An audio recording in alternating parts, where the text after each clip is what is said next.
Record শুরু করলাম।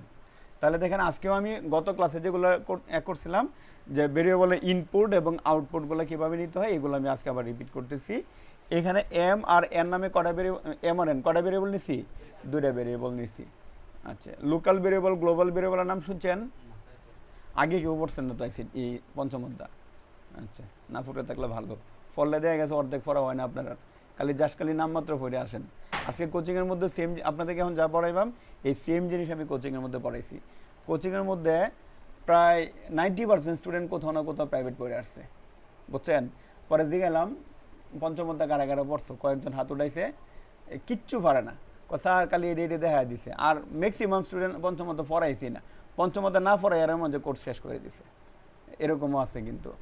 মানে অনেক টিচাররা পঞ্চম অধ্যায় ধরেই না, কারণ টিচাররা যদি মনে করেন যে একটা বেসিক সব কিছু না জানে আপনাদেরকে তো ওইভাবে দিতে পারবে না, কোনোভাবেই দিতে পারবে না। এই জন্য আপনাদের থেকে কিন্তু টিচারদের কিন্তু বেশি জানতে হয়, পড়তে হয় কিন্তু বেশি।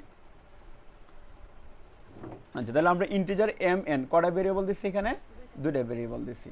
দেওয়ার পরে ধরেন আমি এখানে স্ক্যান এফ দিতেছি, একটু দেখেন মনোযোগ দিয়ে।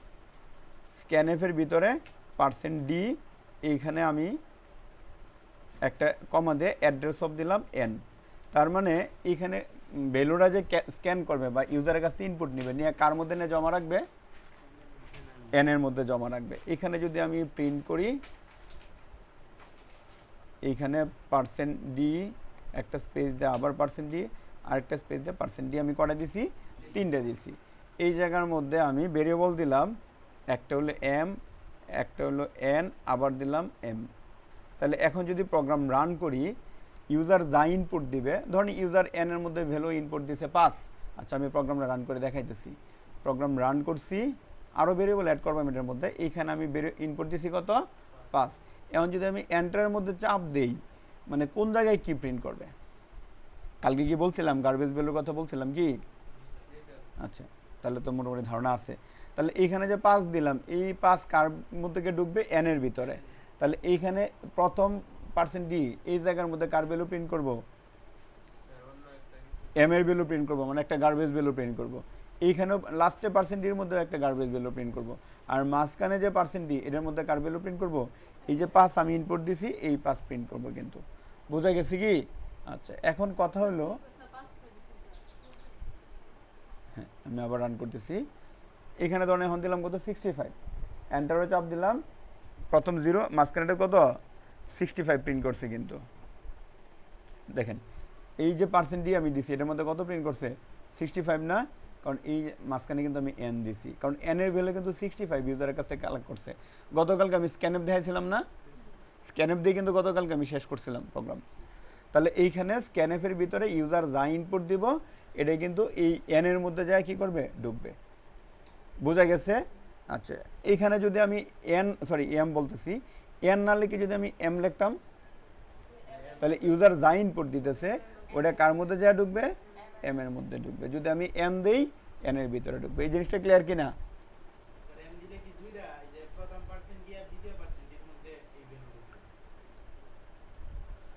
এখন কথা হলো কার মধ্যে এম দিলাম প্রথম। আচ্ছা, রান পরে করতেছি। আমি ধরেন এখানে একটাই ভ্যালু ইনপুট দিলাম, এটা কোন ভেরিয়েবলের ভিতরে যা ঢুকবে? এম এর মধ্যে ঢুকবে এখন বর্তমানে। তাহলে ধরেন আমি এম এর ভ্যালু 3 দিলাম, 3 কার ভিতরে আছে? এম এর ভিতরে আছে। এই জায়গায় যখন %d আছে, যে জায়গায় মাউসটা আমি রাখছি, এই জায়গায় %d এর মধ্যে কার ভ্যালু প্রিন্ট করব? এই যে এই এম এর ভ্যালু প্রিন্ট করব। এম এর ভ্যালু কত? 3 প্রিন্ট করব। আচ্ছা, এই জায়গায় কার ভ্যালু প্রিন্ট করব? এন এর ভ্যালু। এন এর ভ্যালু কত? নাই কিছু, গার্বেজ ভ্যালু। এই জায়গায় কার ভ্যালু প্রিন্ট করব? এম এর ভ্যালু। এম এর ভ্যালু কত আছে? 3 প্রিন্ট করব। বুঝতে পারছেন কি? তাহলে এম এর ভ্যালু যত আছে তত প্রিন্ট করব। এইখানেও যদি আমি এন না দেই, এইখানেও যদি আমি এম দেই, তাহলে সবগুলোই কি করব? এম এর ভ্যালুই প্রিন্ট করব। দেখেন আমি এখানে দিলাম 64, সবগুলো কত প্রিন্ট করছে? 64। বুঝতে পারছেন? আচ্ছা, এইখানে যে ভেরিয়েবলটা আমি ব্যবহার করছি, এই ভেরিয়েবলটা বলা হয় লোকাল ভেরিয়েবল। আমি এইখানে আরও একটা ফাংশন ইউজ করতেছি। দেখেন ফাংশন বলতে আমরা যখন ভেরিয়েবলের নিয়ম লিখছিলাম, কি কি নিয়ম ছিল? শুধু কি ভেরিয়েবলের নিয়ম বলছিলাম? ভেরিয়েবল, ফাংশন, আর একটা হলো কি? অ্যারে। এই যে আমরা এইখানে যে ফাংশন, আমরা কয় ধরনের ফাংশনের সাথে অলরেডি পরিচিত হয়েছি? একটা মেইন ফাংশন, আর একটা হলো লাইব্রেরি ফাংশন। দুইটা ফাংশনের সাথে পরিচিত হয়েছে, চারটা না কিন্তু। আচ্ছা, এখন আমি যেটা দেখালাম ইউজার ডিফাইন্ড ফাংশন, মানে ব্যবহারকারী ইচ্ছা মতো একটা ফাংশন তৈরি করে নিব। ধরুন আমি এইখানে আইসিটি নামে একটা ফাংশন তৈরি করছি। ফাংশনের নাম কি আপনার ইচ্ছা মতো যে কোনো নাম দিতে পারবেন ওই ভেরিয়েবলের নাম অনুযায়ী। ফাংশনের পরে আমি এইখানে একটা সেকেন্ড ব্র্যাকেট দিলাম। কারণ এই যে এই ফাংশনটা তৈরি করছি, এই ফাংশনের ভিতরে আমি ধরেন লিখলাম প্রিন্টএফ। এইখানে মনে করেন আমি একটা ভ্যালু প্রিন্ট করতে চাইতেছি, কি ভ্যালু %d। এইখানে মনে করেন আমি প্রিন্ট করতে চাইতেছি এম। প্রোগ্রাম কি আমার ঠিক আছে? এখন ফাংশন আমি বানাইলাম কিন্তু স্যার আমি তো ভ্যালু দেই না, এম এম ভেরিয়েবল তো এখানে ডিক্লেয়ার করা আছে। তো নিচে করা আছে। আচ্ছা, আর উপরটা আছে ধরেন এটা আমি এই ফাংশনটা উপরে ব্যবহার না করে আমি এই ফাংশনটা নিচে ব্যবহার করলাম, এইখানে ব্যবহার করলাম। তাহলে ফাংশন করা হলো এখন দুটো ফাংশন। প্রথম ফাংশনের মধ্যে আমি মেইন ফাংশনের মধ্যে M R N variable declare করছি। দ্বিতীয় যে আইসিটি নামে যে ফাংশনটা নিছি, এই ফাংশনের মধ্যে এম এর ভ্যালু প্রিন্ট করতেছি। তাহলে কি আমার প্রোগ্রাম ঠিক আছে কি? মনে হয় না। আপনারা প্রোগ্রাম কিন্তু এরর আসতেছে, প্রোগ্রাম কিন্তু এরর আসতেছে। ফাংশনটা কিন্তু আলাদা ফাংশন। যেহেতু আলাদা ফাংশন, এক ফাংশনের ভেরিয়েবল আরেক ফাংশনে কি ব্যবহার করা যাবে না। আর এই যদি কোনো একটা ফাংশনের ভিতরে আমি ভেরিয়েবল ব্যবহার করি, এই ভেরিয়েবলগুলোরে বলা হয় লোকাল ভেরিয়েবল। তাহলে লোকাল ভেরিয়েবল বলতে আমরা কি বুঝি? কোনো একটা ফাংশনের ভিতরে যদি কোনো ভেরিয়েবল নির্দিষ্ট করি, এটারই বলা হয় কি লোকাল ভেরিয়েবল। খাতার মধ্যে একটু নোট করেন লোকাল ভেরিয়েবল। কোনো একটি ফাংশনের ভিতর ভেরিয়েবল নির্দিষ্ট করা হলে তাকেই লোকাল ভেরিয়েবল বলা হয়। কোনো একটি ফাংশন এর ভিতর,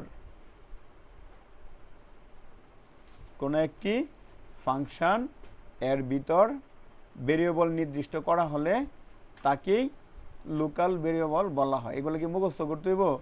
আপনি যদি টপিকসটা বুঝেন, আপনি ইচ্ছা মতো আরও সুন্দর করে বানায় লিখতে পারবেন।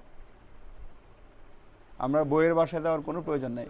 কোনো একটি ফাংশনের ভিতর,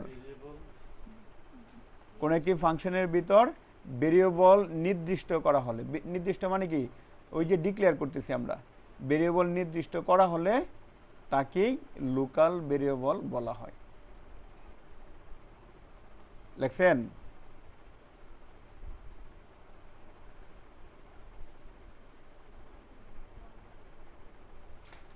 এরপর লোকাল ভেরিয়েবল নির্দিষ্ট ফাংশন ব্যতীত অন্য কোনো ফাংশনে ব্যবহার করা যায় না।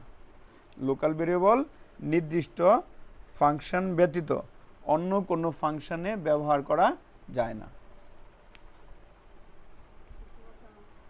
লোকাল ভেরিয়েবল নির্দিষ্ট ফাংশন ব্যতীত, লোকাল ভেরিয়েবল নির্দিষ্ট ফাংশন ব্যতীত অন্য কোনো ফাংশনে ব্যবহার করা যায় না।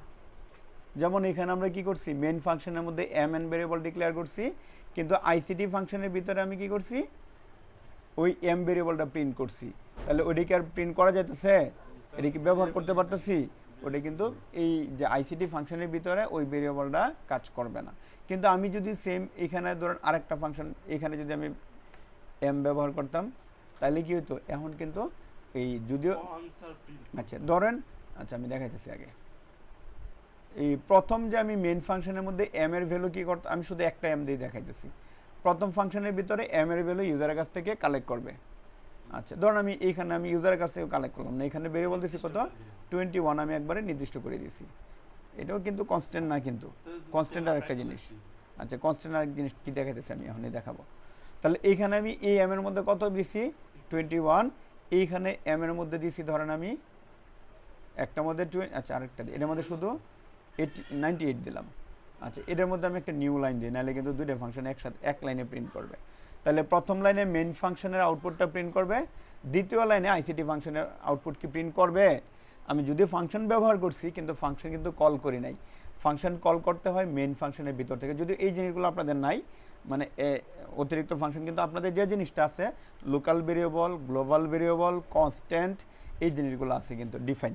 তাহলে এইখান থেকে আমি আইসিটি ফাংশনটা কল করবাম। আইসিটি ফার্স্ট ব্র্যাকেট দিলাম ফাংশন, এখানে জাস্ট আমি সেমিকোলন দিয়ে দিলাম। তাহলে কম্পাইলার আইসে কি করব, এই জায়গার মধ্যে আসে মানে মেইন ফাংশন থেকে অন্য আর একটা ফাংশনটা কি করতে হয়, কল করতে হয়। তাহলে প্রোগ্রাম যদি রান করি, এখন প্রথমেই মেইন ফাংশনের কাজগুলো প্রিন্ট করবে, এরপরে কিন্তু আইসিটি ফাংশনটা অ্যাক্টিভ হবে। মেইন ফাংশনের ভিতরে আইসিটি ঢুকাইলে কেবলমাত্র আচ্ছা হ্যাঁ, এখন যদি আমি এই লাইনটা যদি এই জায়গার মধ্যে কমেন্ট আউট করে দিলাম, মানে কমেন্ট শিখাইছিলাম না কালকে, কমেন্ট শিখাইছিলাম, আচ্ছা কমেন্ট শিখাইছি না, তাহলে কমেন্ট আজকে শিখাইলাম। তাহলে ধরুন এটা দিলামই না, আমি না দিয়ে যদি প্রোগ্রাম রান করি, প্রোগ্রামে এরর আসবে না, কিন্তু এই ইন্টিজার যে ফাংশন মানে আইসিটি নামে যে ফাংশনটা আছে ওটার ভ্যালু মানে ওটার কোনো কিছু কিন্তু প্রিন্ট করবে না। তাহলে এখানে প্রিন্ট করতেছে কোনটা, শুধু মেইন ফাংশনটা। যদি আমি মেইন ফাংশন থেকে আইসিটি ফাংশনটা আমি কল করি, তখনই কিন্তু আইসিটি ফাংশনটা কী করবে, প্রিন্ট বা এর ভিতরে যা আমি তো প্রিন্ট করা রাখছি, যদি স্ক্যান করা রাখতাম বা অন্য যাই রাখতাম ওই ফাংশনটা কাজ করতো। এমন কথা হলো এই এম কিন্তু দুই জায়গাতে ভেরিয়েবল আছে, তাহলে এটার মধ্যে 21 আর এটার মধ্যে 98 প্রিন্ট করতেছে কিসের জন্য, দুইটা কিন্তু আলাদা আলাদা ভেরিয়েবল, বুঝতে পারছেন কি? আচ্ছা, কিন্তু আমি যদি এই জায়গার মধ্যে দেখেন একটা ভেরিয়েবল দেখালাম INT Y নামে একটা ভেরিয়েবল নিলাম, এটার ভ্যালু দেই, ভ্যালু দিলাম ধরেন 50। তাহলে ওয়াই নামে যে ভেরিয়েবলটা দিছি এটা কোন জায়গায়, কোনো ফাংশনের ভিতরে দিছি, ফাংশনের বাহিরে ব্যবহার করছি। তাহলে এই জায়গার মধ্যে দেখেন এখন আমি এই জায়গায় 3টে প্রিন্ট না করে এই জায়গায় আমি 2টে প্রিন্ট করতেছি। তাহলে ওয়াই নামে ভেরিয়েবলটা আমি মেইন ফাংশনের ভিতরে প্রিন্ট করলাম।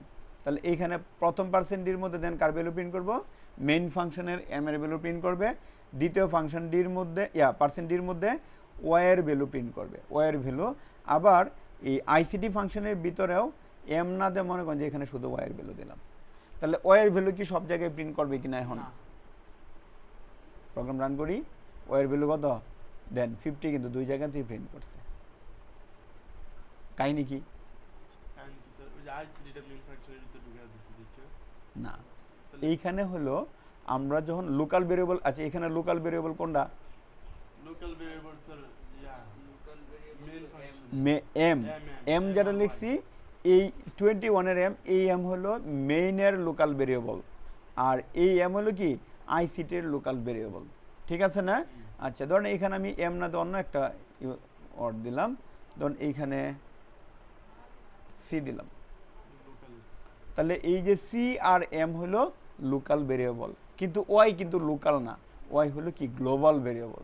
গ্লোবাল ভেরিয়েবল হলো ফাংশনের বাহিরে ব্যবহার করা হয়, এবং এটা যত ফাংশন আছে সবগুলো ফাংশনের ভিতরে যে কোনো জায়গায় ব্যবহার করা যাবে। লোকাল আর গ্লোবালের মধ্যে পার্থক্য কি, ধরুন এই এলাকার লোকাল লোক, যেমন হ্যাঁ ধরেন এই এলাকার লোকাল লোক, তাহলে কি এই এলাকার সম্পর্কে সে ধারণা যেতে পারবে, কিন্তু বাইরে যেতে পারতো না, বাইরের সম্পর্কে তার ধারণা নাই। কিন্তু যদি গ্লোবাল হয় তাহলে কি সে বাইরের যত কিছু আছে সব কিছু জন্য সে কি উন্মুক্ত। তাহলে এইখানে গ্লোবাল ভেরিয়েবলটা হলো তেমনই জিনিস।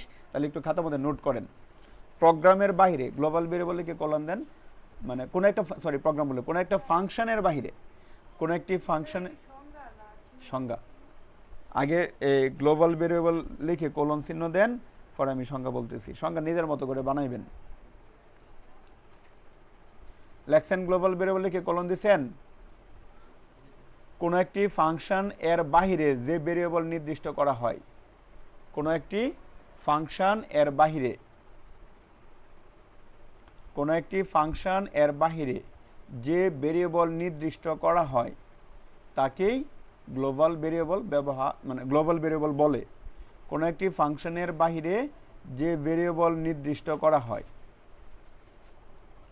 নির্দিষ্টর সাথে ব্র্যাকেটে লিখে লাইতে পারে, ইচ্ছা করলে ডিক্লেয়ার, না লিখলেও সমস্যা নাই। তাহলে কোনো একটা ফাংশনের বাহিরে আমি যে ভেরিয়েবলটা নির্দিষ্ট করতেছি এই ভেরিয়েবলটারে বলা হয় কি গ্লোবাল ভেরিয়েবল।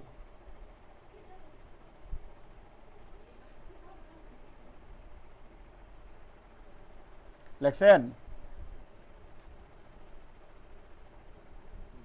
আচ্ছা দাঁড়িয়ে দেন, দাঁড়িয়ে দিলেন।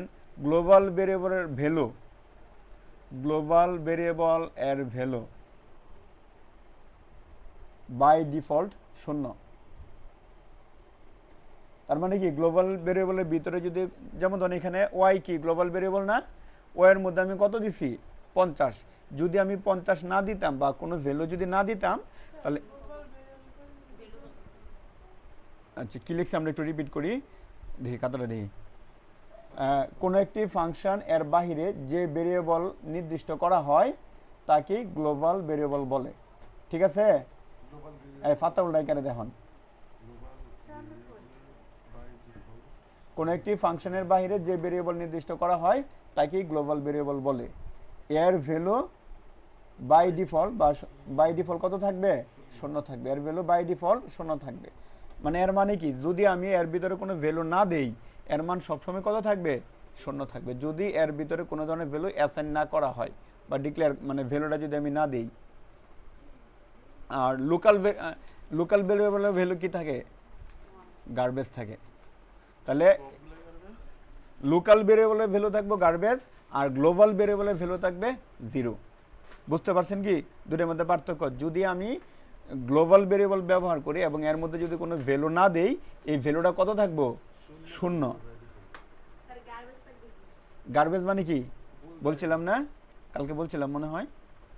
আচ্ছা, গার্বেজ ভ্যালু হলো এমন একটা ভ্যালু মানে যে মানটা কি নির্দিষ্ট করে এক এক সময় এক একটা ভ্যালু আসবে, এক একটা আন্তাজি ভ্যালু আসবে। মানে প্রোগ্রামের সর্বশেষ রান করার সময় বা কাজ করার সময় যে ভ্যালুটা সেভ হয়ে থাকে র্যামের মধ্যে এই ভ্যালুটা কি করবে? ওই গার্বেজ ভ্যালু হিসাবে প্রদর্শন করে দিবে।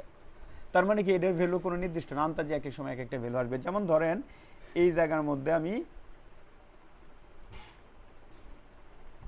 ধরেন এইখানে কি দিলাম, আমি ওয়ার ভ্যালু প্রিন্ট করব। আর একটা পার্সেন্টের মধ্যে কি কোনো ভেরিয়েবল দিছি আমি? এখন যদি আমি প্রোগ্রাম রান করি, একটা ওয়াই দেই পারে। আচ্ছা এরর কেন লাগে আসছে? কেন ইয়া দেয় নেই, এই কমা দেয় নেই। কমা না দেওয়ার কারণে এরর আসছে। আর এই এররটারে কি বলা হয় বলেন তো? Syntax error. প্রোগ্রাম আমি রান করলাম, দেন এখানে এরকম কোনো ভ্যালুকে আমি দিয়েছিলাম। ঠিক আছে, ওয়াইটা ঠিক আছে, পরে হিডি ঠিক নেই। আচ্ছা, এবার এই যে 50 দিছি না, এই জায়গাতে আমি কোনো ভ্যালু দিলাম না। না দিয়ে যদি রান করি এই ওয়ার মান কিন্তু এই যে সবসময় কত আসবে? 0। আর দেন এটা এর আগে আসছিল একটা মান, হন আছে আরেকটা মান। তাহলে এই মানটা কিন্তু চেঞ্জ হয়েছে। তাহলে কোনো একটা ভেরিয়েবলের ভ্যালু মানে লোকাল ভেরিয়েবলের যদি মধ্যে যদি কোনো ভ্যালু আমরা নির্দিষ্ট না করি এই ভেরিয়েবলের ভ্যালুটাই কি আসবে? গার্বেজ ভ্যালু আসবে। স্যার, তুমি যে আমরা m ইকুয়াল টু দিয়ে একটা ভ্যালু দিয়ে রাখলাম, এটা প্রদর্শন কেন করতেছ না? কোনটা? এটা তো আমি ব্যবহার করছি না কোথাও।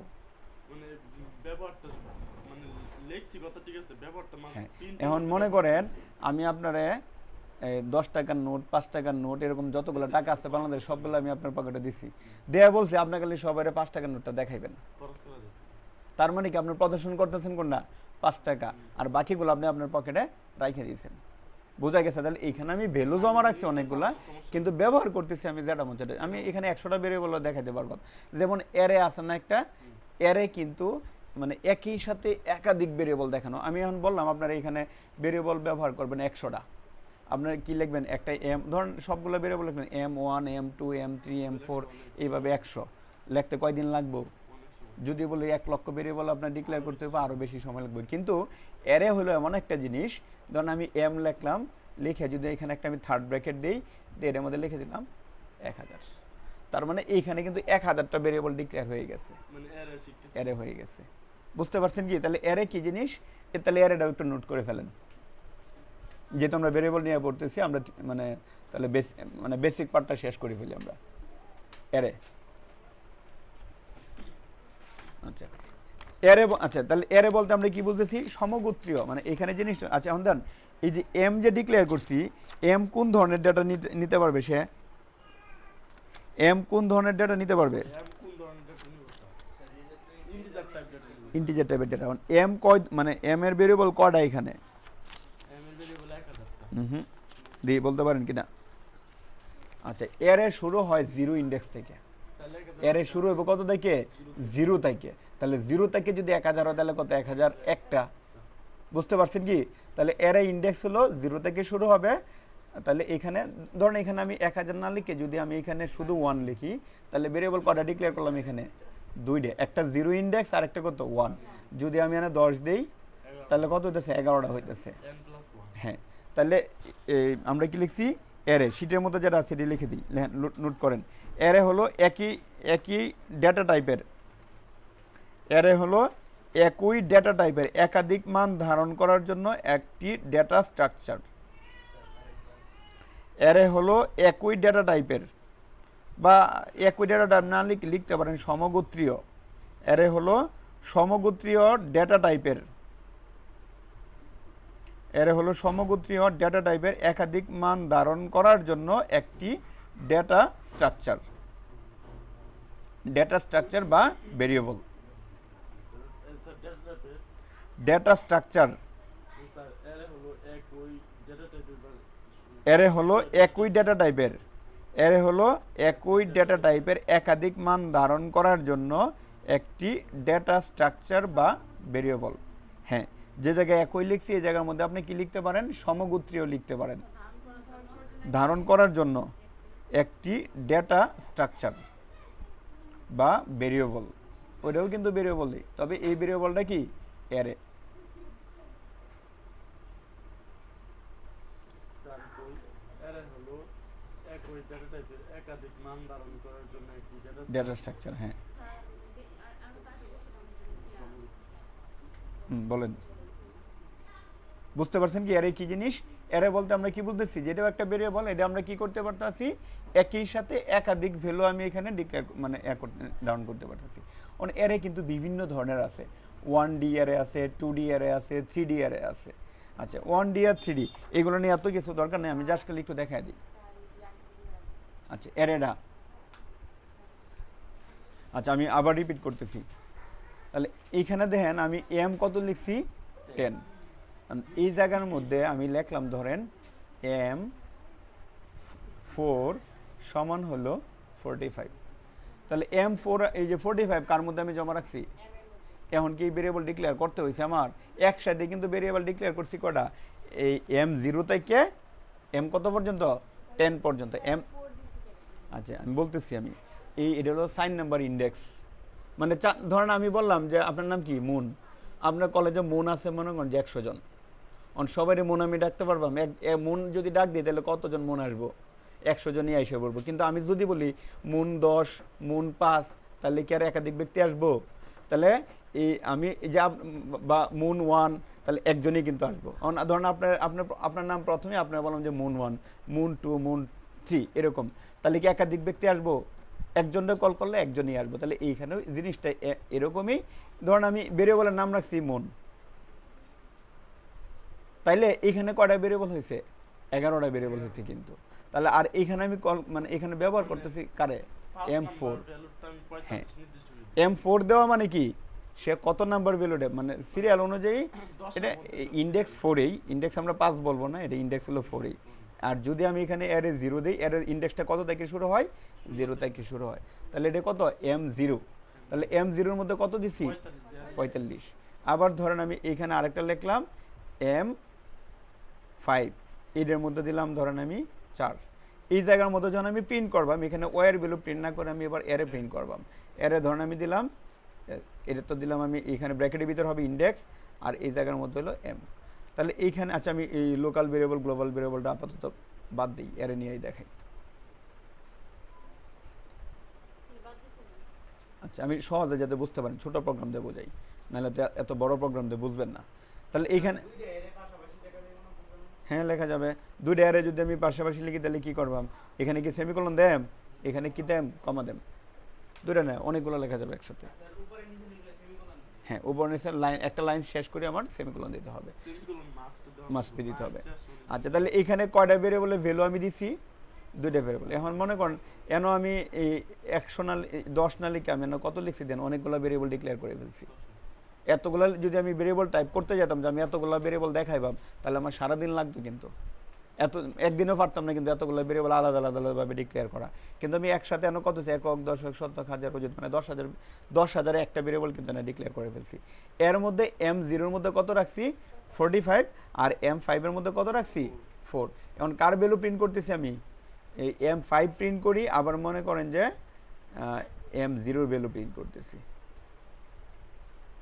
তাহলে এখন যদি প্রোগ্রাম রান করি, কোনটার মধ্যে প্রথম কার ভ্যালু প্রিন্ট করব, 4, এরপরে 45। দেন প্রোগ্রাম রান করতেছি, এরর আসছে কি, সেই জন্য কি এরর করছি আমরা,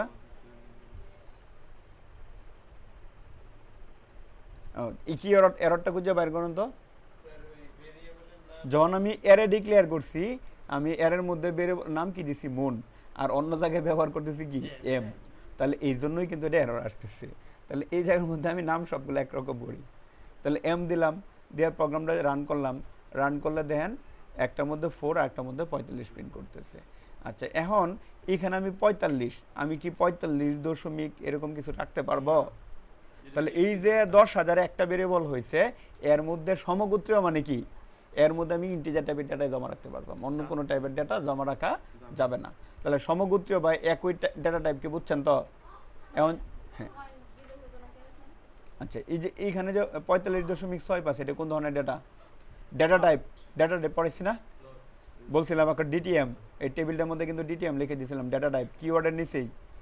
ডিটিএম মানে কি, এই ডেটা স্ট্রাকচারটা পুরোটা মুখস্থ করার জন্য বলছিলাম। তাহলে এম এই যে 45.65 কোন ধরনের ডেটা? ফ্লট টাইপের ডেটা। তাহলে এই ফ্লট টাইপের ডেটাই কিন্তু এম এর মধ্যে স্টোর করা যাবে না, বোঝা গেছে? কিন্তু আমি যদি হ্যাঁ এখন যদি স্যার এই যে 10,000 এর মধ্যে আমি 8,120 নম্বর ভেরিয়েবলের মান বের করতে চাই, তাহলে কি স্যার এটা আলাদাভাবে এর মধ্যে দিতেই হবে? হ্যাঁ 8,000 মানে এত নাম্বার 8,110 লিখলাম, 8,110। উপরে তো লিখতে হবে 4 নাম্বার। আচ্ছা, তার মধ্যে আমি কোনো ভ্যালু দিছি না, তার মানে এই ভ্যালুটা কি আসবো? গার্বেজ ভ্যালু আসবো। বুঝতে পারছেন কি? প্রোগ্রাম যদি রান করি, মানে এখানে তো দুইটা ভেরিয়েবলের ভ্যালু আছে, বাকিগুলো ভ্যালু আছে, দেন 0 আসছে, কিন্তু তার মানে কি এইগুলো ভ্যালু আসবে কি একটা গার্বেজ ভ্যালু আসবে, এক এক সময় এক একটা আসতে পারে। তাইলে এইখানে যদি আমি এখন ভেরিয়েবল এই 8,110 এর মধ্যে যদি আমি ভ্যালু দেওয়া দিই, ধরুন এই জায়গায় লিখছি কত, 8,110, 10 মিনিট লিখতে হবে। 8,110। ভেরিয়েবলের মান আলাদা আলাদা দিয়ে দিতেই হবে। হ্যাঁ, তাহলে আলাদা আলাদা কি করতে হবে? ভেরিয়েবলের মানটা দিয়ে দিতে হবে। কিন্তু ভেরিয়েবলটা ডিক্লেয়ার করতে পারতেছি কি আমি একসাথে অনেকগুলো।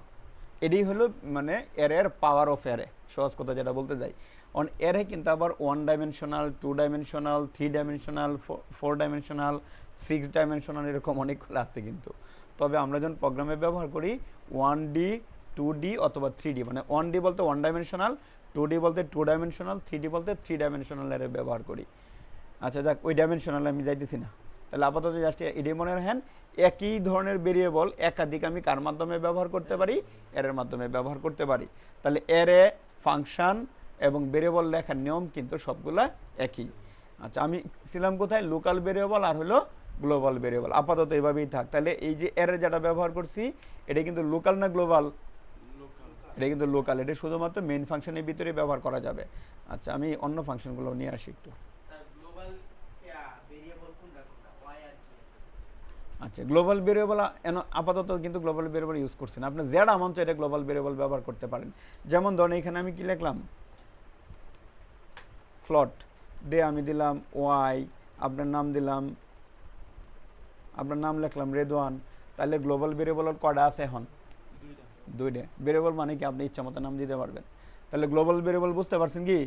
তাহলে এই গ্লোবাল ভেরিয়েবলের মধ্যে কোনো ভ্যালু দেয় নাই, এর মধ্যে কত আছে? 0 আছে। আচ্ছা, এখন কথা হলো এই গ্লোবাল ভেরিয়েবল যে কোনো ফাংশনে আমরা ব্যবহার করতে পারবো। এই জিনিসটা ক্লিয়ার কিনা? আচ্ছা, এবার আসি আমি কনস্ট্যান্ট ভেরিয়েবলের অপশন কাটে দিই, এর অপশন কাটে দিই, দিয়ে আমি একটু সহজভাবে যাই। এই গ্লোবাল ভেরিয়েবল কাটিয়ে দিতেছি। গ্লোবাল ভেরিয়েবল নিয়ে তো আর কোনো প্রবলেম নাই, ছোট একটা প্রবলেম মানে প্রোগ্রাম রাখতেছি। এম এর মান এখানে দিলাম কত, ধরেন 56। এই জায়গার মধ্যে আইসা লিখলাম আবার এম ইকুয়াল 23। এই জায়গার মধ্যে আইসা আমি প্রিন্ট করলাম %d, এম এর মান প্রিন্ট করলাম। তাহলে এখন যদি প্রোগ্রাম রান করি, এম এর মান কত প্রিন্ট করব? কত? 56 প্রিন্ট করব। জায়গা স্যার। আচ্ছা, ধরেন এন সবাই আইসিটি পড়তেছেন, আমি ধরেন একটা উতার ফড়া লইলাম আপনারা, বললাম এই উতার ফড়া খাইলে আপনারা সামনে যে কি পরীক্ষা, প্রি টেস্ট পরীক্ষা আইসিটির মধ্যে 90+ নাম্বার পাইবেন, খাইয়ে ফেলবেন সবাই নাকি? আচ্ছা, না বললাম যে এটা বাড়িতে না খাইতে হইব, আপনার বাড়িতে লয়ে যাবেন না, যে ধরেন বিশ্বাসযোগ্যই, আপনি ধরেন আমরা ধরে নিতেছি এটা বিশ্বাসযোগ্য না, আমরা ধরে নিতেছি যে উতার ফড়া দিলাম, আপনিও বিশ্বাসের সাথে এটা নিয়ে গেছেন। এখন এন থেকে গর্তে যখন বেরোইছেন, এই মুরের মধ্যে যায় দেন আরো এক দরবেশ কারে রয়েছে, উনি বলতেছে আমার কাছ থেকে উত্তর ফড়া নিয়ে যান, যদি নিয়ে যান তাইলে আপনি ওই একবারে এই যে ফাইনাল পরীক্ষার মধ্যে A+ পাইয়া লাইবেন। তাহলে কি আপনার কাছে গ্লাস একটাই, এখন কি করবেন, আমারটা জমা করে রাখে দিবেন না ওই বেড়াটা নেবেন? আমারটা ফালাইয়া দিবেন, ফালায় আরে না, তাহলে রিয়াকশন করবো, উল্টাপাল্টা হইব নাকি? আচ্ছা, খাইলেন আর যেটাই করেন। এখন আপনি যে পাত্রের মধ্যে করে নিয়ে যাইতেছেন, ওই পাত্রের মধ্যে কি আর আমি যেটা দিয়েছিলাম এটা থাকবো? ওই বেড়ারটা লয়ে লাইবেন নাকি? এখন আপনি যখন কলেজের হলের মধ্যে ঢুকতে যাইতেছেন, কলেজের গেটের মধ্যে গেছেন আরো বড় দরবেশ একটা দাঁড়ায় রয়েছে, হ্যাঁ বলতেছে আমার কাছে উতার ফরা নিয়ে যান, আপনি ওকে পড়ালেখা শেষ করে চাকরি বাকরি ফাইলা যাবেন। তাহলে কি করবেন? আমার পড়ালেখার দরকার নেই, উতার ফানি যেটা আছে এটা খাওয়া লাগবে না, ফালাই আগে হেডে লই। তাহলে কি করবেন? হেডে নেবেন না? না মানে আগে আমি যারা দিই সেটা থাকবো। কিন্তু আমার কত হলো, আপনার কাছে যে পাত্র আছে এই পাত্রের মধ্যে কি কারো উত্তর সর্বশেষ আচ্ছা আচ্ছা সর্বশেষ আপনি যখন কলেজের গেটের সামনে যাইবেন তখন এই পাত্রের মধ্যে কার উত্তর ফরা থাকবো? সর্বশেষ দরবেশের যে উত্তর ফরা দিছে এই উত্তর ফরাইতে থাকবে আপনার ক্লাসের মধ্যে, অন্য কোনোটা থাকবে? তেমনি ভাবে এই ভেরিয়েবলটা হলো সেম জিনিসই। প্রথমে এখানে এর মান কত আছে? 56। ভেরিয়েবল মানে কি? এর মান পরিবর্তনশীল। বলছিলাম না, আমরা লিখছিলাম না চলক মানে কি? পরিবর্তনশীল। এখন এইখানে এম এর মান কত দিছি? 23। তাহলে প্রথম যদিও 56 আছে, প্রোগ্রাম যখন রান করতে যাবে সর্বশেষ যেটা আছে এটি প্রিন্ট করবে। বুঝতে পারছেন এই উত্তর ফরার কাহিনী? আচ্ছা, এখন মনে করেন এখানে 23 আছে, আবার এখানে এম দেয়া দিলাম আমি ধরেন 12। এখন যদি প্রোগ্রাম রান করি এম এর মান কত প্রিন্ট করব? 12 প্রিন্ট করবে। না আর বাড়ে না, জানালাটি খুললেই তো ঠান্ডা আসে। ভেরিয়েবলগুলো যদি আমরা এক লাইনে নিতাম আমরা সবগুলা, আচ্ছা এক লাইনে হ্যাঁ নিতে পারবো, এক লাইনে জাস্ট কম এই যে এক লাইনে নিয়ে আমি কমা দিতে পারবো। এই দুইটা ফিটার সাথে অ্যাড করে দিচ্ছি। এটাও দিবেন, নেন সমস্যা নাই। তার মানে আমি প্রিন্ট করব 12, রোদ আসে। তার মানে আচ্ছা, থাক। স্যার 12 প্রিন্ট করব। আচ্ছা, এখন যদি প্রোগ্রাম রান করে দেন, প্রথমে এম আমি ডিক্লেয়ার করছি, এম এর মধ্যে 56 দিছি, আবার এম এর মধ্যে 23 দিছি, কি আসতেছে? এরর আসতেছে। কারণ কি? একই লাইনের মধ্যে আমি ভেরিয়েবল ডিক্লেয়ার করছি, একই লাইনের মধ্যে তার ভেরিয়েবল চেঞ্জ করতে পারি না। আমি মনে হয় যে উত্তর ফানি আমি আপনারই দিলাম, মানে এন উইকে আবার দরবেশ আরেক ফানি দিব। হ্যাঁ, তিনটে মানে এম এর ক্যাটাগরি তো তিন রকম হইতে হইব, তাইলে তো হইব। M1 M2 M3 হ্যাঁ, তাইলে হইব। তাইলে তোর ভেরিয়েবল একটা হইতেছে না, একাধিক ভেরিয়েবল হইতেছে। আচ্ছা যাক, আগের অবস্থায় যাই। তাহলে এইখানে আমি কি করছি? ভেরিয়েবল কি করতে পারতেছি? ভ্যালুগুলা চেঞ্জ করতে পারতেছি। আমার উদ্দেশ্য ছিল এটা না, উদ্দেশ্য ছিল কনস্ট্যান্ট। এখন আমি এই ভেরিয়েবলের সামনে কি লিখে দিছি? কনস্ট্যান্ট। এখানে ভেরিয়েবল একটা না, এখানে মনে হয় যে আপনি এম লিখছেন, এন লিখছেন, ওয়াই লিখছেন। তাহলে এই কনস্ট্যান্ট হিসাবে আমি ইন্টিজার ডিক্লেয়ার করছি, কয়টা ভেরিয়েবল ডিক্লেয়ার করছি? 3টা। তাহলে এখন কি এই 3টার মান কি আর পরিবর্তন করা যাবে কিনা? এই 3টার মান কিন্তু আর কোনো পরিবর্তন করা যাবে না। এমনভাবে আপনাদেরকে দিলাম, আপনার বাইরে গিয়ে আর কোনো দরবেশের কাছ থেকে নিতে পারবেন না। আমি আপনার যে বোতল উত্তর ফরা দিলাম, এটা এমনভাবে লক করে দিলাম যে লক হলো গায়ে, যে সময় আপনি খাইবেন রাত্রেবেলা এই সময়টা খাইবেন, এই সময়টা খুলতে পারবেন। তাহলে কি বাকি আর অন্য কোনো সময় করতে পারবেন? তাহলে এই কনস্ট্যান্টটা হলো এরকমই, যে চলক, এই চলকের মান কোনো সময় পরিবর্তন করা যাবে না। এখন যদি প্রোগ্রাম রান করি তাহলে দেন কি আসতেছে? এরর আসতেছে। কেন লাগে এরর আসতেছে? আচ্ছা, আমি এন আর ওয়ার তো যাইতেছি না, আমি এম এর মান এন কত দিছি? 23। এইখানে এম এর মান 12 দিছি। তাহলে এই লাইনগুলোর মধ্যে কি ঢুকবে কি? এই 23 কি এম এর ভিতরে ঢুকানো যাবে? তাহলে এর ভিতরে ঢুকানো যাবে না। তার মানে কি এখানে এরর আসতেছে। কিন্তু এই লাইনটা কাটিয়ে দিলে এম এর মান কত প্রিন্ট করব? 56 প্রিন্ট করব। বোঝা গেছে? তাহলে এই যে আমরা যে জিনিসটা শিখলাম, এটা কি শিখলাম আমরা আজকে? আচ্ছা, এন এর মান দিয়ে আমি এখানে প্রিন্ট করি, আরেকটা পার্সেন্ট দিয়ে দিলাম। হ্যাঁ, না এটা গার্বেজ বলে, এক এক সময় এক একটা হয়, লোকাল ভেরিয়েবল বেলো গার্বেজ হয়। এখানে ওয়ার মান দিলাম। আচ্ছা আচ্ছা, দেন এখন কত আইছে? ওয়ার মান কত আইছে? মান দিছি আমি, তাহলে এটা করতে গেছে 16 করতে আইছে। এই যে বললাম না গার্বেজ বেলো, তাহলে দেন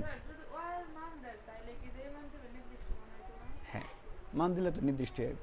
তাহলে এখানে ওয়ার মান কি আসছে? ওয়ার মান কি আসছে? গার্বেজ ভ্যালু আসছে না? তাহলে আমরা জানি কি বলছিলাম, যদি প্রোগ্রামের মানে ফাংশনের ভিতরে কোনো ভেরিয়েবল ব্যবহার করি এবং এটার যদি কোনো ভ্যালু না দেই, এটার মান কি আসবে? Garbage value. আর যদি আমি গ্লোবাল ভেরিয়েবল হিসেবে কোনো ভেরিয়েবল ব্যবহার করি, ওটার মান যদি আমি না দেই, ওটার মান কি আসবো? দেন সেম জিনিসই, এটা কি ছিল? লোকাল না? এটার আমি এবার গ্লোবাল বানিয়ে দিতেছি। এই লোকালটা আমি কোথায় নিয়ে গেছি? ফাংশনের বাহিরে। এখন যদি প্রোগ্রাম রান করি, ওয়ার মান কিন্তু 0 প্রিন্ট করবে। আসছে 0। তাহলে লোকাল ভেরিয়েবলের মানে ভেরিয়েবলের ভ্যালু আসবে গার্বেজ, আর গ্লোবাল ভেরিয়েবলের ভ্যালু আসবে কি বাই ডিফল্ট কত আসবে 0, কোনো কিছু না দিলে। তাহলে এইখানে কিন্তু এম এর মান 56, ও এর মান কি আমি চেঞ্জ করতে পারবাম? ও এর মান লাইফ টাইম যতদিন ব্যবহার করবাম ততদিন পর্যন্ত ও এর মান কত আসবে 0। জিনিসগুলো ক্লিয়ার কিনা? তাহলে মোটামুটি প্রোগ্রামে কিভাবে ইনপুট নিতে হয়, আচ্ছা কোনটা প্রবলেম কোনটা বলেন? স্যার এই কনস্ট্যান্ট যে দিছেন তারপর স্যার M56 আর N9 হচ্ছে গ্লোবাল স্যার এর মধ্যে একটু জানা। আচ্ছা এখানে এম এর মান কত দিচ্ছি আমি 56, এই মানটা নির্দিষ্ট করলাম। এন সবগুলো মানে নির্দিষ্ট করে, কিন্তু এন আর ওয়াই এর মান কিন্তু আমি দিছি না। কিন্তু এই ভেরিয়েবলটা কি গ্লোবাল, গ্লোবাল ভেরিয়েবলে যদি কোনো ভ্যালু আমি নির্দিষ্ট না করি এটার মান কত থাকবো 0 থাকবো। আর এই 0 কিন্তু এখন যেহেতু আমি সামনে কনস্ট্যান্ট দিছি তার মানে কি এটা ধ্রুবক হয়ে গেছে, এই মানগুলার চেঞ্জ করা যাবে না। ফাংশনে আর এই মান চেঞ্জ এই ফাংশনে কোনো ফাংশনেই এটা তো গ্লোবাল ভেরিয়েবল, এই যেহেতু গ্লোবাল ভেরিয়েবল ব্যবহার করছি এই এম আর এনটা কিন্তু এখন আমি গ্লোবাল বানিয়ে দিছি। এই গ্লোবাল ভেরিয়েবলের মান কোনো ফাংশনের মধ্যে আর পরিবর্তন করা যাবে না। কিন্তু এটা যদি আমি এই কনস্ট্যান্ট ব্যবহার না করতাম তাহলে এটা যে কোনো ফাংশনের ভিতরে এই মানগুলো কি করা যেত, পরিবর্তন করা যেত। মানে স্যার এর মধ্যে এই এর মধ্যে যতটা ফাংশন প্রোগ্রামের যতটা ফাংশন হবে এর মধ্যে স্যার কনস্ট্যান্ট ব্যবহার না করলে N আর Y এর মান হ্যাঁ চেঞ্জ করা যাবে, গ্লোবাল ভেরিয়েবল থাক আর লোকাল ভেরিয়েবল থাক, যদি আমি কনস্ট্যান্ট ব্যবহার না করি তাহলে এটা যে কোনো সময় কি করা যাবে, চেঞ্জ করা যাবে। তাহলে লোকাল ভেরিয়েবল, গ্লোবাল ভেরিয়েবল, তারপরে হলো কোনো একটা ফাংশন, মানে তারপরে আর কি দেখছি কনস্ট্যান্ট কিভাবে ব্যবহার করতে হয়, অ্যারে ব্যবহার করতে হয়, এই জিনিসগুলো বেসিক জিনিসগুলো ধারণা হয়েছে কিনা।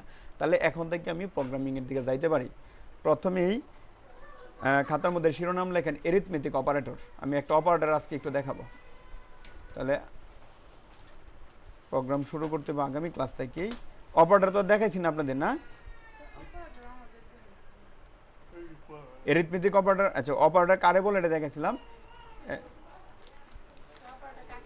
স্যার 8টা অপারেটরের নাম লিখছি হ্যাঁ মুখস্থ। এরপরে অপারেটর কি এটা দেখছিলাম স্যার গত ক্লাসে দেখছি কিনা, গতকালকে, এর আগে তো আমি দেখাইছি না। আচ্ছা দেখেন অপারেটর কি জিনিস একটু দেখেন। এইখানে a প্লাস বি ইকুয়াল কত 7। তাহলে এইখানে অপারেটরের কোনগুলো, যে চিহ্নগুলো আমি ব্যবহার করতেছি গাণিতিক হিসাব নিকাশ করার জন্য বা লজিক্যাল হিসাব নিকাশ করার জন্য আমি যে চিহ্নগুলো ব্যবহার করব এই চিহ্নগুলোই হলো কি অপারেটর। খাতার মধ্যে দেন লেখা আছে, শীটের মধ্যে লেখা আছে, পৃষ্ঠা নাম্বারটা কত দেখেন একটু, 7 নম্বর পৃষ্ঠা দেখেন। তাহলে অপারেটর বলতে আমরা কি বলতেছি, গাণিতিক এবং যৌক্তিক কাজে নিয়ন্ত্রণ করার জন্য যে বিশেষ চিহ্নগুলো ব্যবহার করা হয় এই চিহ্নগুলোরই বলা হয় কি অপারেটর। এটা কিন্তু আগেও আমি আলোচনা করছিলাম আপনাদের। আচ্ছা এরপরে দেন অপারেন্ড। অপারেন্ড কোনগুলা, অপারেন্ড কোনগুলা, অপারেটর যাদেরকে নিয়ে কাজ করবে এটারই বলা হয় কি অপারেন্ড। তাহলে এই জায়গার মধ্যে অপারেটর কোনটা, এই প্লাস আর ইকুয়াল হলো কি অপারেটর। আর অপারেন্ড কোনগুলা, ওই যে এ বি বা 7 এই বাকি যেগুলো আছে এই চিহ্নগুলো বাদ বাকি যেগুলো আছে এগুলো হলো কি অপারেন্ড। সি প্রোগ্রামে আমাদের কয়টা অপারেটর আছে, প্রায় 8টার মতো অপারেটর আছে। আচ্ছা কতগুলো অপারেটর আছে, 8টা অপারেটর আছে। আমরা কিন্তু এই 8টা অপারেটর দেন আপনার শীটের মধ্যে লেখা আছে সবগুলো অপারেটর নাম পাইছেন কি। তাহলে এই 8টা অপারেটরের নামগুলো তো অবশ্যই মুখস্থ করতে হবে। এই প্রত্যেকটা অপারেটরের যে বিস্তারিত কাজ আছে এগুলো যদি আমরা কমপ্লিট করতে পারি তাহলে কিন্তু আমরা সি প্রোগ্রাম শেষ। তাহলে খাতার মধ্যে এরিথমেটিক অপারেটর লিখে এই টেবিলটা পুরোটা উঠাই ফেলেন দ্রুত। তাহলে আজকে আমরা এরিথমেটিক অপারেটর দেখব। আচ্ছা আমি একটু আলোচনা করে দিই, পরে খাতার মধ্যে উঠাই ফেলেন। আমি জাস্ট একটু বলি, পরে আমি আবার প্র্যাকটিক্যাল দেখাইতেছি। এই অপারেটর কয়টা চিহ্ন আছে এখানে আপনার বলতে পারে, এরিথমেটিক অপারেটর কয়টা? আমরা এর আগে কি বলছিলাম, অপারেটর 8টা পাইছি আমরা। আর এইখানে এরিথমেটিক অপারেটর কয়টা, 5টা। কি কি, যোগ, এই প্রথম যেটা পাইতেছি এটা যোগ, বিয়োগ আর হলো গুণ, স্টার না গুণ। আচ্ছা আমরা নর্মালি গাণিতিকভাবে যে গুণ ব্যবহার করি এই গুণের চিহ্ন প্রোগ্রামে ব্যবহার করা যায় না। তাহলে এই প্রোগ্রামে গুণের চিহ্ন ব্যবহার করতে গেলে আমার কোন চিহ্ন ব্যবহার করতে হয়, স্টার চিহ্ন। এরপরে ভাগ যে চিহ্ন ব্যবহার করি এটাও প্রোগ্রামে ব্যবহার করা যায় না, প্রোগ্রামে ভাগ করার জন্য এই স্ল্যাশ ব্যবহার করতে হয়। বুঝতে পারছেন কি? আচ্ছা এবং এটা কি বের করবে, শুধুমাত্র ভাগফলটা বের করবে। আচ্ছা এরপর হলো পার্সেন্ট, বা যদিও পার্সেন্ট বলি দেখতে পার্সেন্টটা মতো মনে হলেও প্রোগ্রামের ভিতরে কিন্তু এটা পার্সেন্ট বলা হয় না, এটা বলা হয় মোড। এটার বলা হয় কি মোড অথবা মডুলাসও বলতে পারেন। তাহলে মোড, তাহলে এই মোডের কাজ হলো শুধুমাত্র ভাগশেষ বের করব। তাহলে আমি কটা চিহ্ন পাইতেছি? যোগেরটা স্বাভাবিকভাবে যোগ করব, বিয়োগেরটা স্বাভাবিকভাবে বিয়োগ করব, গুণেরটা স্বাভাবিকভাবে গুণ করব। কিন্তু ভাগ চিহ্ন যেটা পাইছি এটার কাজ হলো শুধুমাত্র সে কী করব? ভাগ ফলটা বের করবে, ভাগশেষ কিন্তু বের করবেন। তবে কিছু শর্ত আছে, বিশেষ শর্ত আমরা একটু পরে প্রোগ্রামে দেখাবো। এরপরে কি পাইতেছি আমরা? মোট চিহ্ন। মোট চিহ্ন সে কী করব? শুধুমাত্র কি বের করব? ভাগশেষ। এবার খাতার মধ্যে এটি আচ্ছা, এখানে দেন আমি এর ভ্যালু কত দিছি? 5, বির ভ্যালু কত দিছি? 2, সির কোনো ভ্যালু দেই নাই। এখানে সি ইকুয়াল কত লিখছি? a plus B. আচ্ছা, এখানে আরেকটা জিনিস মনে করেন, আমরা যখন ম্যাথ ধরেন গণিতের মধ্যে যদি এরকম লিখতাম, আমি এই লাইনটা কেটে আবার লিখতেছি, ধরুন গণিতের মধ্যে লিখলাম x ইকুয়াল ওয়াই, এর মানে কি হইতো? x এর মান যা y এর মান তা। কিন্তু প্রোগ্রামের মধ্যে যদি x ইকুয়াল ওয়াই লিখি, এর কিন্তু আলাদা বৈশিষ্ট্য। এই ওয়াই এর মানটা x এর মধ্যে যায় কি হইতেছে? স্টোর হইতেছে বা জমা হইতেছে। যেমন এইখানে আমি কি লিখছি? a ইকুয়াল 5, এর মানে হলো a কিন্তু 5 এর সমান না, এই 5 কি হইতেছে? এর মধ্যে যায় জমা হইতেছে। এখানে 2 কি করতেছে? বির মধ্যে কি হইতেছে? স্টোর হইতেছে। বুঝতে পারছেন কি? তাহলে এই জায়গার মধ্যে যদি আমি এরকম লিখি C equal a plus B, তাহলে এ আর বির মান কত? ডিরেক্ট 5 আর 2 5 আর 2 যোগ করতেছে, যোগ করে মানে 5 আর 2 কিন্তু যোগ হইতেছে, আগে যোগ হইতেছে। পরে c এর মধ্যে 5 আর 2 যোগ করলে কত হইতেছে? 7। এই 7 কার মধ্যে যা জমা হইতেছে? সির মধ্যে। এই জায়গার মধ্যে যদি আমি মানে আজকের এই ক্লাসগুলো যদি বুঝেন, পরে প্রোগ্রাম মানে অন্যান্য যতগুলো প্রবলেম দেওয়া আছে আপনার যেগুলো পড়তে হবে এগুলো কিচ্ছুই না আপনার কাছে। মানে প্রথম আপনার আমি যোগ বিয়োগ গুণ ভাগ শিখাইতেছি, সহজ কথা। এরপরে যদি আপনারা বড় বড় অঙ্ক দিয়ে পারবেন না, করতে পারবেন। তাহলে এখানে দেন প্রিন্ট এফ দিলাম, প্রিন্ট এফ দিয়ে যদি আমি কার ভ্যালু প্রিন্ট করবো? আমি সির ভ্যালু প্রিন্ট করতেছি। তাহলে সির ভ্যালু কত প্রিন্ট করব? 7 প্রিন্ট করব। বোঝা গেছে? আচ্ছা, লাস্টে দুইটা লাইন যাতে না আসে এর জন্য আমি আরেকটা লেখা লিখে রাখি, গেট ক্যারেক্টার। ওটা আপনাদের বোঝা দরকার। এটা লিখছি জাস্ট মানে ওই যে দুইটা মানে নোটিফিকেশন দেয় লাইন দিয়ে, ওইটা যাতে না আসে। আচ্ছা, আমি যোগ দিছি, যোগ না দিয়ে যদি আমি বিয়োগ দিই, অবশ্যই 3 আসবে। 5 থেকে 2 বাদ দিলে কত থাকবো? 3 প্রদর্শন করতেছে। বোঝা গেছে? আচ্ছা, যদি আমি এখানে গুণ চিহ্ন দেই, কত আসবো? 10। এই গুণ চিহ্ন দিলে হ্যাঁ, ঠিকই তো, 10ই তো। 5 দোকানে 10, আমি তো বুঝলাম 3 দিছি, তাহলে কত দিছি? 5 দোকানে 10। আচ্ছা, যদি আমি এখানে এবার ভাগ চিহ্ন দেই, কত আসবো? 2 আসবে। 2 ভাগ চিহ্ন দিলে কত আসবো? 2.5 আসবো না? 2.5 আর 2 দুই ধরনের আনসার কাটলে কিনতে। আমরা যখন কিছুক্ষণ আগে আমরা কি দেখছি? শুধু ভাগ করলেন। এই যে স্ল্যাশ চিহ্ন দিছি, এই স্ল্যাশ চিহ্নের কাজ কি? শুধু ভাগ করলেন। ভাগ করব, শুধুমাত্র ভাগ করব, সে কিন্তু ভাগ শেষ নেবে না। তবে শর্ত আছে, শর্তটা পরে দেখাই দিচ্ছি। তাহলে এই ভাগ চিহ্নের কাজ হলো সে শুধুমাত্র কি বের করব? ভাগ ফলটা বের করব। দেখেন আমি প্রোগ্রাম রান করতেছি, রান করলে কত দেখাইতেছে? 2 দেখাইতেছে, 2.5 কিন্তু দেখাইতেছে না। আচ্ছা, এইখানে মনে করেন, আচ্ছা আমি এটা দেখাই, মানে 2 কার লেগে দেখাইতেছে, আমি বলতেছি আবার রিপিট করতেছি। এই ভাগ করা মানে কি? সে শুধুমাত্র কি বের করব? ভাগ ফলটা বের করব। এখন মনে করেন এখানে আমি 5 না লিখে আমি লিখছি এখানে 19, আর এই জায়গায় ভাগ করতেছি আমি 3 দিয়ে। তাহলে এই জায়গার মধ্যে সির মান কত প্রিন্ট করব? 6। 3 6 কত? 18। বুঝতে পারছেন কি? আচ্ছা, বুঝতে পারছেন না? দেখেন আমি কত জানিয়ে দিছি এখানে, প্রোগ্রামে কত লিখছি? এই 19-এ কত দ্বারা ভাগ করতেছি? আচ্ছা 19 না, আরেকটা কিছু দেই, এখানে সাইন না দেয়, 3 না দেয়, মনে করেন যে আমি 5 দিলাম। এখন এখানে দেন, কলমটা দেন। তাহলে এখন যদি আমি এটা ভাগ করি, ওই কত দ্বারা ভাগ করি? 19-টা 5 দ্বারা ভাগ করি, এখানে কি বাড়িব? ভাগফল বাড়িব না ভাগশেষ বাড়িব? আচ্ছা দেখেন আমি প্রোগ্রাম রান করতেছি, এখানে কিন্তু রেডিক্স পয়েন্টের হিসাব আসতেছে না, আসতেছে কি? ভাগফল। বা কি আসতেছে? ভাগফল। এই 19-এ যদি আপনি 5 দ্বারা ভাগ করেন, ভাগফল কত হইব? 3 5 15। তাহলে ভাগফলটা কত? আচ্ছা আমি ভাগটা করে, বুঝেন নাই? আমি দেখাই দিচ্ছি। কত জানি লিখছি? 19 লিখছি না? আমি টাচ প্যানেল লাগাইছি না।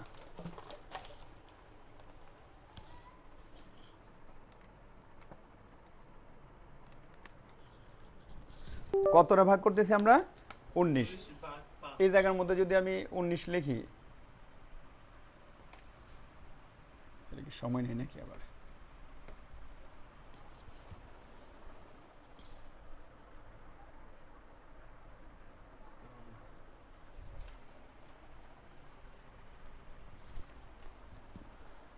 খাতার মধ্যে দেখা যায়। ঠিক আছে, যে লাগানোর মানে কানেক্ট করার পরে একটু সময় দেওয়া লাগে, সব কিছু তো আর দ্রুত হয় না, এই যে ক্যালকুলেশন করতে তো সময় লাগে। আচ্ছা ধরেন এখানে আমি 19 লিখলাম, 19-এর যদি আমি 5 দিয়ে ভাগ করি কতবার যাবে? 3 5 কত? 15। তাহলে এখানে বাকশেষ কত পাইতেছি আমি? বাকশেষ কত? 4। তাহলে বাকফল কত পাইতেছি? বাকফল কত? আচ্ছা এখানে বাকফল কত? 3 আর বাকশেষ কত? 4। তাহলে আমি যখন শুধুমাত্র বাক দিব, মানে বাক চিহ্ন ব্যবহার করব, তখন শুধুমাত্র কি আসবো? বাক ফলটা আসবো। তাহলে বাক ফল কোনটা, বাক শেষ কোনটা, বুঝছেন কিনা? তাহলে এখানে কি আসতেছে? শুধুমাত্র বাক ফল আসতেছে, বাক শেষ কিন্তু আসতেছে না। আবার আমি যদি এই জায়গার মধ্যে এই বাক চিহ্ন না দিয়ে যদি মোট চিহ্ন ব্যবহার করি, তাহলে কি আসবো? তাহলে কত আসবো? বাক শেষটা আসতেছে, দেন কত আসছে? 4। বুঝতে পারছেন কি ঘটনা? আচ্ছা বাক কোনটা বুঝি নাই। আচ্ছা আমার দশমিকের হিসাব তো আসতেছে না, আমার এনে আসতেছে কি? বাকফল এবং বাকশেষ। এখন মনে করেন এখানে আমি যদি 15 ভাগ করি 5 দ্বারা, তাহলে বাকশেষ কত? বাকশেষ কত হইব? 15 যদি 5 দ্বারা ভাগ করি, বাকশেষ কত হইব? 3 5 15। বাকফল হলো 3 আর বাকশেষ কত? 0। দেন আমি যদি প্রোগ্রাম রান করি তাহলে সির মান কত দেখাইতেছে? 0 দেখাইতেছে। বুঝতে পারছেন কি? কিন্তু আমি যদি এখানে 15 না দিয়া আমি যদি এখানে 17 দেই, তাহলে বাক এনে কি ব্যবহার করছি? এনে কি মানে বাকশেষটা বের করবে না? যদি প্রোগ্রাম রান করি তাহলে কি আসবো? কত আসতেছে? 2। আপনারা বুঝতে পারছেন কিনা? তাহলে মোট চিহ্ন দিলে কি বের হইতেছে? বাকশেষটা বের হইতেছে। কিন্তু আমি যদি এই জায়গার মধ্যে শুধু ভাগ চিহ্ন দেই তাহলে কি আসবো? বাকফল। এবার মনে করেন এই জায়গার মধ্যে আমি দিছি 5 আর এই সহজটাই দেই, এই জায়গার মধ্যে দিলাম 2। 5-এর 2 দিয়ে ভাগ করলে বাকফল কত হয়? 2 আর বাকশেষ কত হয়? 1। তাহলে এখন যদি আমি প্রোগ্রামটা রান করি, বাকফল হিসাবে কত দেখাইতেছে? 2। আর যদি আমি এখানে মোট চিহ্ন ব্যবহার করি তাহলে কি আসবো? 1। এই জিনিসটা ক্লিয়ার কিনা? বাকফল এবং বাকশেষ। আচ্ছা এখানে আমি আবারও শুধু ভাগ দিলাম। এখন দেন আমি আবার এটা করতেছি, এখন যদি প্রোগ্রাম রান করি ফল কত মানে কত দেখাইবো? এখন 2। আচ্ছা এখানে আমি ডেটা টাইপটা একটু চেঞ্জ করি, কি দিলাম? ফ্লোট। এইখানে %d এর পরিবর্তে আমি কি দিলাম? f। এখন যদি আমি প্রোগ্রাম রান করি তাহলে কি আসবে? কেন লাগেন 2.5? প্রোগ্রাম আমি রান করছি, দেন 2 কত আসতেছে? 5। তাহলে এখন কিন্তু আমার এখানে ভগ্নাংশের সংখ্যা, ভগ্নাংশের সংখ্যা যদি আমি ভাগ করতে যাই তখন কিন্তু আর বাকশেষ আসবো? আচ্ছা আচ্ছা উদাহরণ দিই। ক্যালকুলেশন করবে 16 না 15, ক্যালকুলেশন করবে 15 ঘর পর্যন্ত, আউটপুটটা দেখাবে 6 ঘর পর্যন্ত। আমার যদি ইচ্ছা হয় 15 ঘর দেখাতাম, 15 ঘর আমরা দেখাতে পারবো, গতকালকে দেখাছিলাম কিন্তু এটি। আচ্ছা তাহলে এখন বলতে আমি একটু উদাহরণ দিই। ধরেন আপনারা দুজন একসাথে বসছেন, আমি আপনারা দুজনটা 5 টাকা দিচ্ছি, বললাম যে সমানভাবে ভাগ করে নেওয়ার জন্য।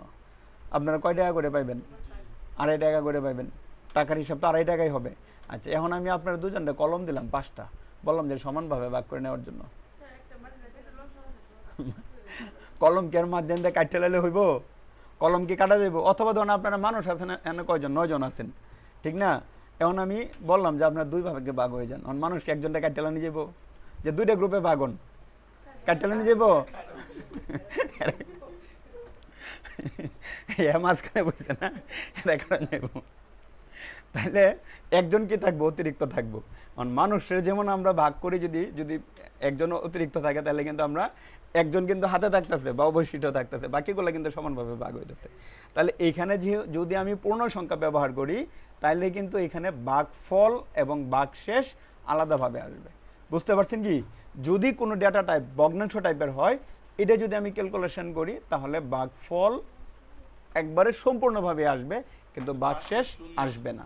বাকশেষ শূন্য হয়তো গেল লাগিন শুনে না বাকশেষ বাক করলে তো শূন্য কিন্তু একটা জিনিস, একটা ভ্যালু। ভ্যালুই তো কিন্তু আমি যদি 2.5 টাকা দেই, বাকশেষ কি শূন্য থাকবো? কিচ্ছুই থাকতো না, নাই। বাকশেষ কি ও, মানে নাই। নাই তাহলে কিছু। এইখানে দেন ডেটা টাইপগুলো এখন কি আছে? আসলে তো ফ্লট। শূন্যই থাকে। আমি যদি এখানে এখন মোট চিহ্ন ব্যবহার করি, তাহলে কি আসবো? ঘটনা কি হইব? কিছুই থাকবে না। শূন্য আসবো কি? কিছুই থাকবে দেন প্রোগ্রাম আমি রান করতেছি, এই জায়গায় কি দেখাইতেছে? এরর দেখাইতেছে। কেন লাগে এরর দেখাইতেছে?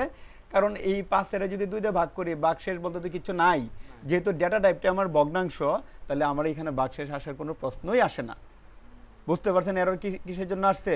কিন্তু আমি যদি এখানে আবার দেন, এখানে যদি আমি এরকম করি 5 এর আমি 2 দিয়ে ভাগ করলাম, তার মানে তাহলে যে এখন কত plot আসবে? data র যে দেন plot সি নাই। কিন্তু সি যে ভেরিয়েবলটা কিন্তু ফ্লোট টাইপের ডেটা, কিন্তু 5 কোন ধরনের ডেটা? Integer। ইন্টিজার। 2 কোন ধরনের ডেটা? ইন্টিজার। এখন যদি প্রোগ্রাম রান করি, সির মান কত প্রিন্ট করবে? C এর মান 2.5 কত প্রিন্ট করব? 2.5 ভালো করে দেখেন, দেখে বলেন। স্যার শুধু 2 প্রিন্ট করব, কারণ স্যার শুধু 2।